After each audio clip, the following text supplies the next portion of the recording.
দেখতে দেখতে সময়গুলো যেন কিভাবে পার হয়ে যায় আমরা ঠিক বুঝতেও পারি না, অবাক হয়ে রয়ে যাই শুধু।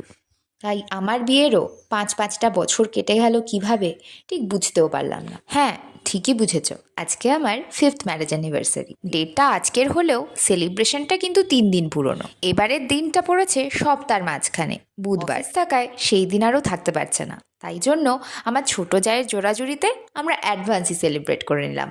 ওর কথা অনুযায়ী 5 বছরটা বেশ অনেকখানি স্পেশাল, তো সেটা তো সেলিব্রেট করতেই হবে। তাই দুপুর থেকেই শুরু হলো প্রস্তুতি। অনেক খাটাখাটনি করে আমার ছোট জার দেওরেরা মিলে পুরো সেট আপটা রেডি করলো, আর আমার শাশুড়ি মা এই বড়মালা দুটো আনিয়ে 16 কলা পূর্ণ করলো। যাই হোক, মালা বদল, কেক কাটিং সবই হলো। এরপর ট্রিটের পালা। সবাই মিলে বেশ ভালো মতোই উপভোগ করলাম এই ইভিনিং পার্টিটা। রাইও তখন ঝাঁপিয়ে পড়েছে কাটলেটের প্লেটে। আনন্দ মুহূর্তগুলো খুব তাড়াতাড়ি চলে যায়। সব শেষে ভারাক্রান্ত মনে রাইয়ের বাবার এখন ফেরার পালা।